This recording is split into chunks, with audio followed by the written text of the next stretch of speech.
Hello, everyone. Thank you for joining our enrollment requirements and work eligibility information session today. My name is Aska, and I'm one of the International Student Advisors, Immigration Specialists here at International Services for Students Office at SFU.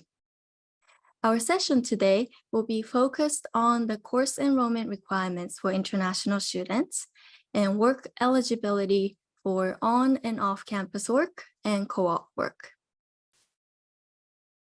Before going over the agenda, I would like to begin by respectfully acknowledging that SFU is located on unceded Coast Salish territory, the traditional territories of the Musqueam, Squamish, Tsleil-Waututh, Coquitlam, and Kazi nations.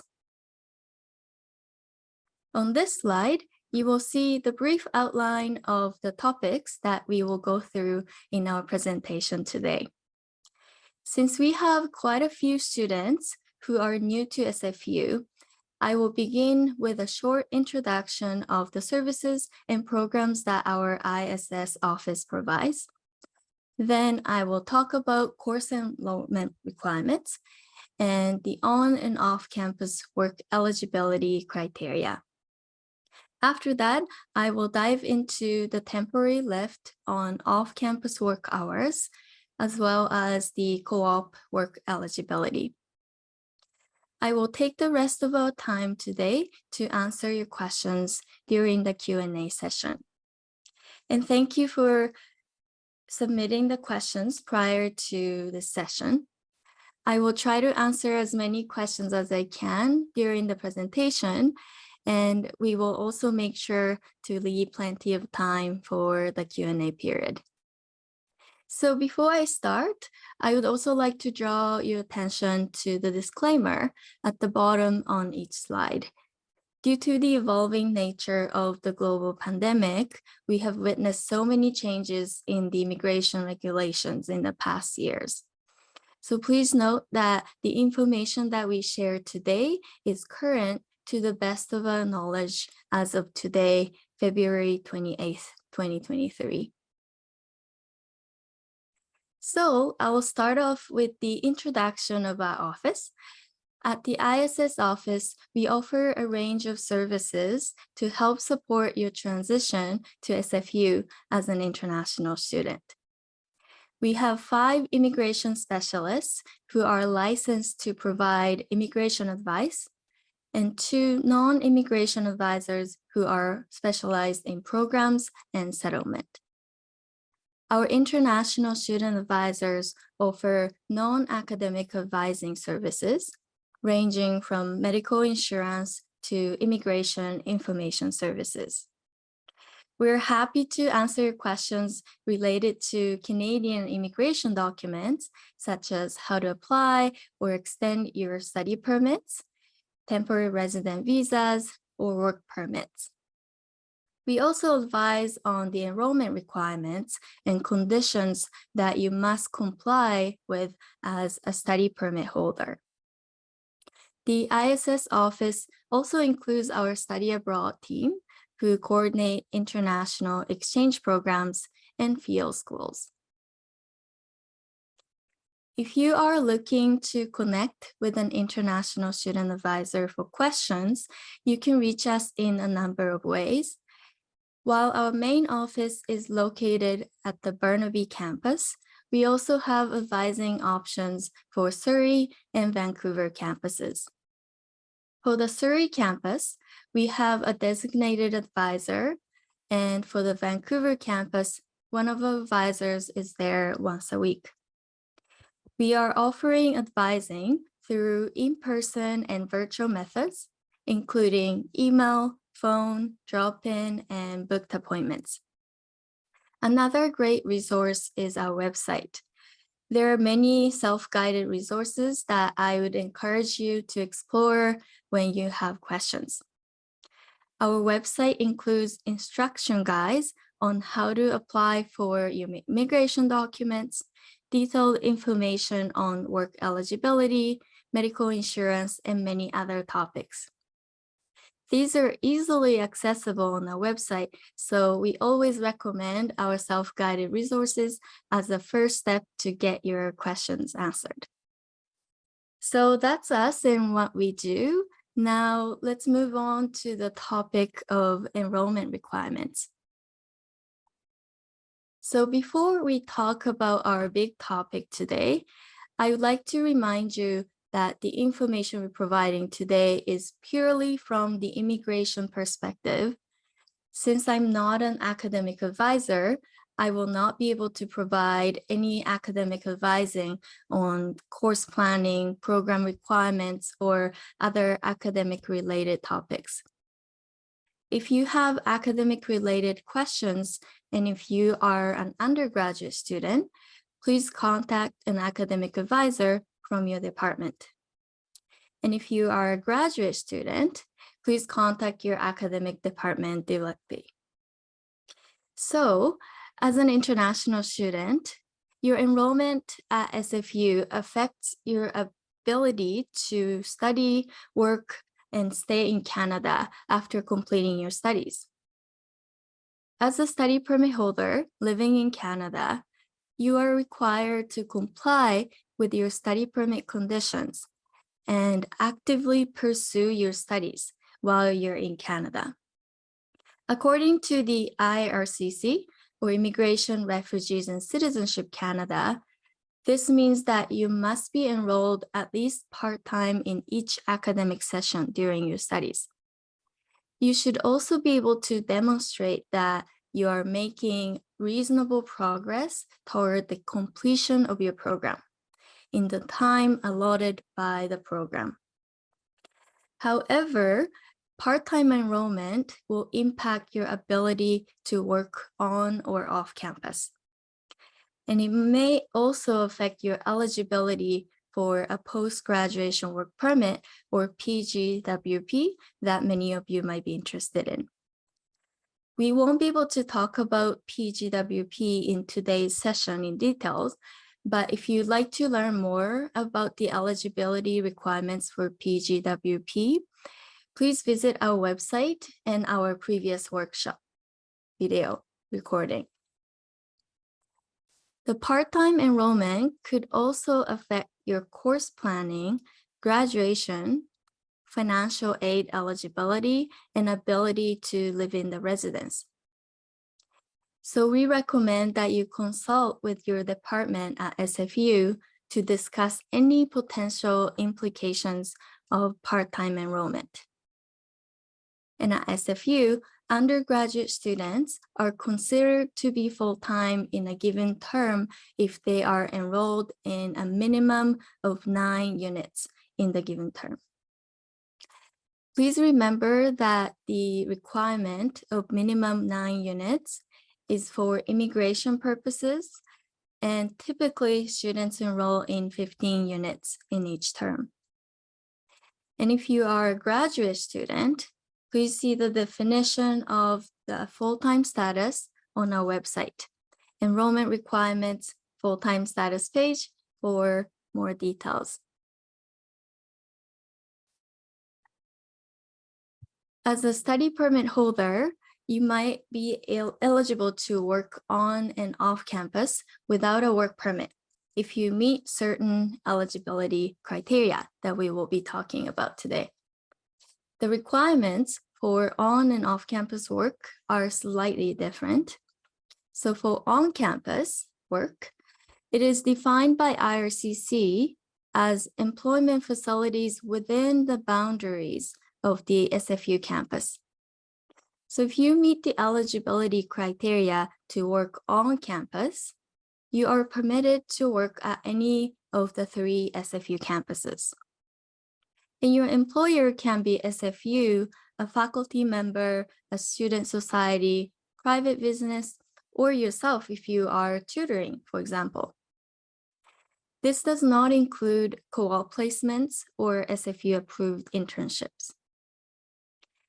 In order for you to work on campus, you must meet all of the IRCC's work eligibility criteria, including full-time enrollment in the term you wish to work.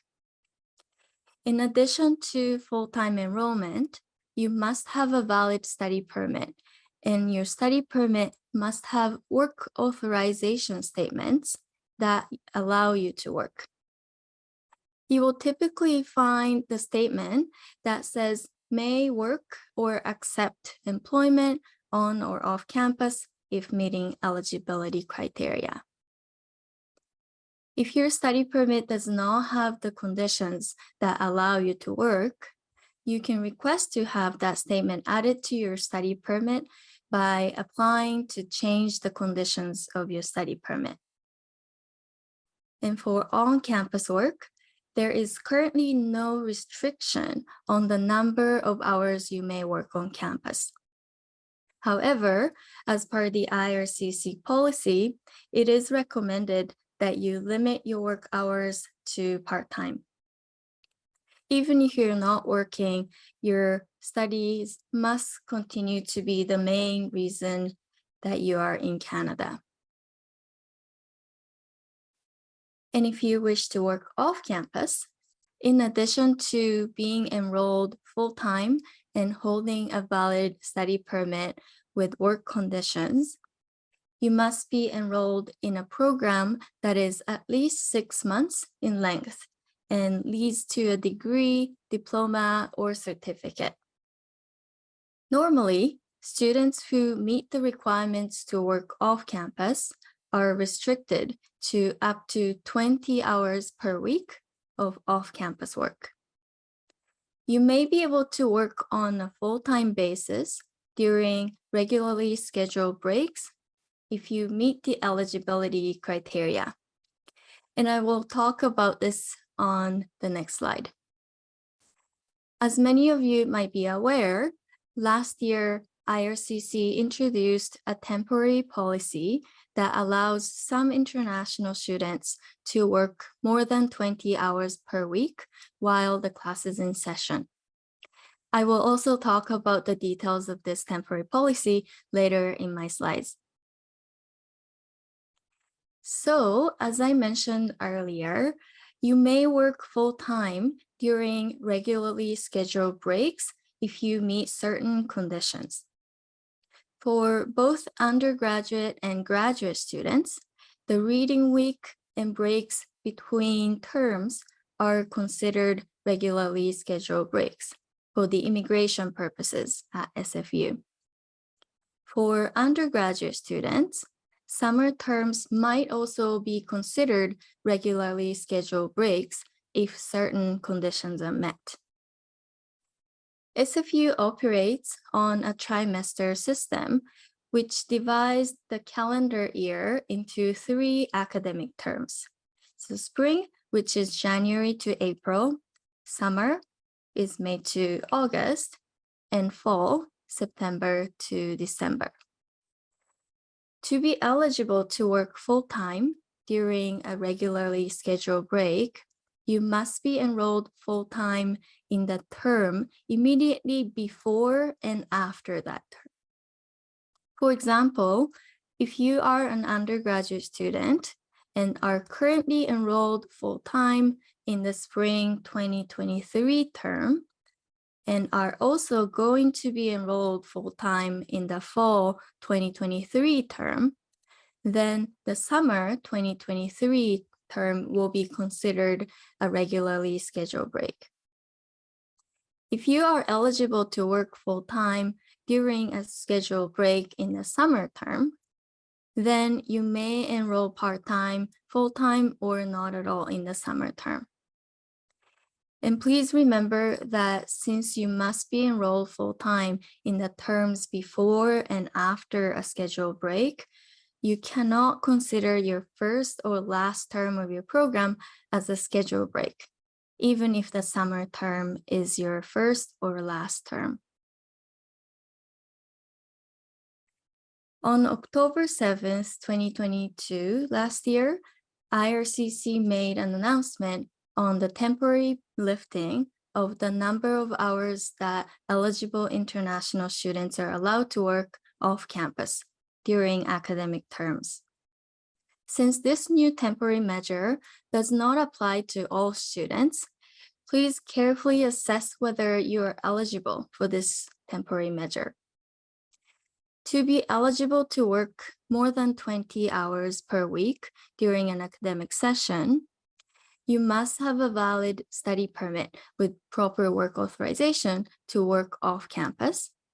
And your study permit application, which can be your initial study permit or your extended study permit, must have been received by IRCC before October 7th, 2022. To confirm the date that IRCC received your study permit application, you can check the confirmation letter that you received from IRCC after you submitted your study permit application. And of course, you also need to meet all the regular off-campus work eligibility criteria, including full-time enrollment.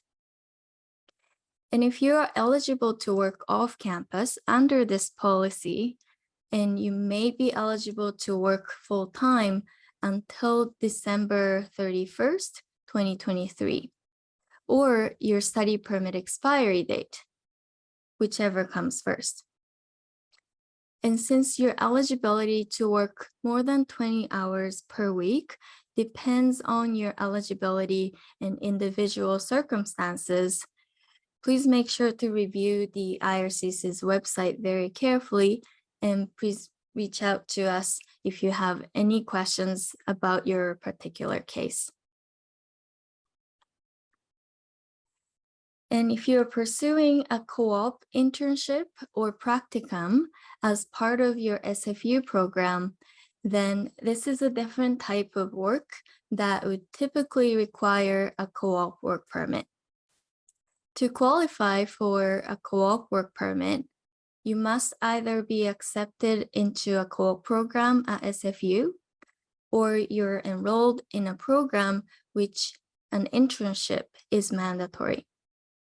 In other words, if you are in an SFU co-op or internship program, you will normally need to apply for a co-op work permit in order to participate in your required co-op work terms. Please remember that your co-op terms cannot be more than 50% of your program, and they also have to be an essential part of your program. You can only use your co-op work permit for co-op, practicum, or internship work that is officially approved by your co-op office. For example, if you are currently working in a position as an intern, but it is not approved by your co-op office as a co-op placement, then you cannot use your co-op work permit for that employment. In this case, you may be eligible to work under your study permit's on or off-campus work authorization if you meet the specific requirements. And another thing I would like to note is that if you are enrolled in a full-time SFU co-op placement or approved internship or practicum, you are considered to be studying full-time for immigration purposes during that time. And if you have questions or if you'd like to know more about SFU's co-op programs, I recommend that you reach out to your department's co-op coordinator. And if you'd like to know how to apply for a co-op work permit, we have many great resources on our website. We're almost at the end of the presentation. In addition to all of the requirements that we have discussed so far, in order for you to work in Canada, you will require a valid social insurance number, or SIN, to receive income and access government programs and benefits.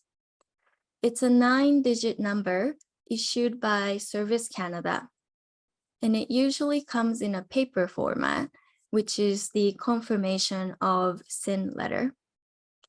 In order to apply for a SIN, you would need either a work permit or a study permit with work authorization statements that I mentioned earlier. If you apply for your SIN online, you will receive a letter by mail with your SIN within 15 business days from the date your application was received.